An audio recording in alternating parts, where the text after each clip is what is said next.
ध्यान यानी मेडिटेशन, इसके बारे में सबको कुछ न कुछ तो पता ही है। बहुत सारे लोग हैं जो ध्यान करते हैं, बहुत सारे लोग हैं जिनको किसी न किसी माध्यम से पता ही होगा। आज मैं बात करने वाला हूँ कि ध्यान हमारे ब्रेन पर कैसे काम करता है। और एक चीज़ और आपसे मैं कह रहा हूँ कि अगर मेरे वीडियो के पहले आपको ध्यान की परिभाषा पता हो तो कमेंट में ज़रूर बोलिएगा। अगर नहीं पता हो तो सुनने के बाद आप ज़रूर बताइएगा कि आपको ध्यान की परिभाषा समझ आ गई।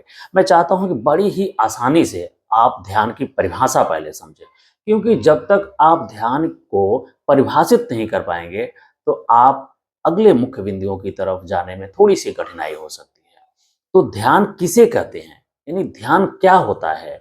मैं बेनिफिट की बात नहीं कर रहा हूँ, मैं उसके फायदे के बारे में बात नहीं कर रहा हूँ। मैं ये कह रहा हूँ कि ध्यान कहते कैसे हैं।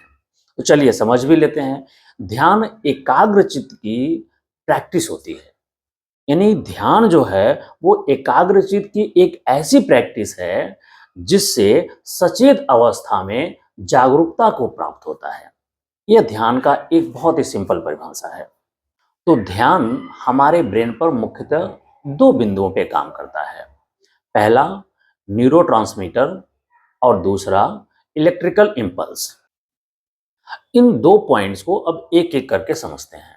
पहले ये समझ लेते हैं कि न्यूरोट्रांसमीटर होता क्या है। तो न्यूरोट्रांसमीटर का जो काम होता है वो हमारे ब्रेन और बॉडी की जो संवाद होती है, जो बातचीत होती है, उसको आदान प्रदान करती है।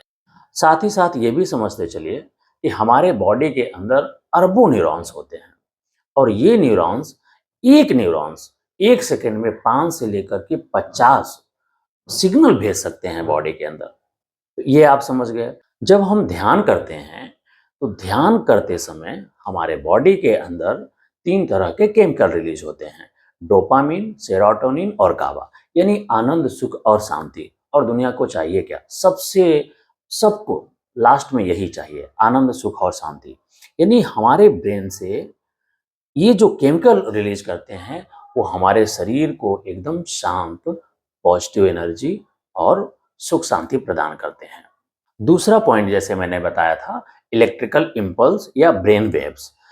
अब इसको भी समझते हैं। ये जो हमारा ब्रेन वेव्स होता है, अगर ये फास्ट वेव है या स्लो वेव्स है, इसकी जो वेव्स होती हैं वो लिंक होती हैं हमारे स्ट्रेस से, हमारे अवेयरनेस से। यानी जितना ब्रेन फास्ट आप दौड़ाएंगे, जितना चारों तरफ की चीजें आप दिमाग में रखेंगे, उतना आपका स्ट्रेस लेवल हाई होता है। लेकिन जब हम ध्यान करते हैं तो ये हमारा जो ब्रेन वेव्स होता है उसको स्लो करता है। जब स्लो करता है तब आपका जो स्ट्रेस होता है वो कम होता है। जब बॉडी के अंदर से स्ट्रेस कम होता है, माइंड के अंदर से स्ट्रेस कम होता है, तो एक नई ऊर्जा की प्राप्ति होती है। जब आप ये वीडियो देख रहे हैं तो आपके मन में एक दो सवाल और आ सकते हैं कि इसको करना कैसे है। और दूसरा सवाल ये है कि क्या अगर हम मेडिटेशन कर रहे हैं तो इससे किसी और को फायदा हो सकता है? तो इसकी चर्चा हम अगले वीडियो में करेंगे। और एक चीज़ और आपको मैं बताता चलता हूँ कि जब तक सही तरीके से आप नहीं करेंगे और इसका मिनिमम ड्यूरेशन क्या है, मैक्सिमम ड्यूरेशन क्या है, आप इसको नहीं जानेंगे, तब तक जो हमारा ब्रेन है वो आपका वैसे ही रह जाएगा। क्योंकि एक निश्चित समय चाहिए और करने का तरीका भी सही होना चाहिए। तो इसको हम अगले वीडियो में चर्चा करेंगे और देखेंगे कि क्या हमारे मेडिटेशन से किसी और के ज़िंदगी में कुछ लाभ होता है या नहीं होता है और इसका सही तरीका क्या है।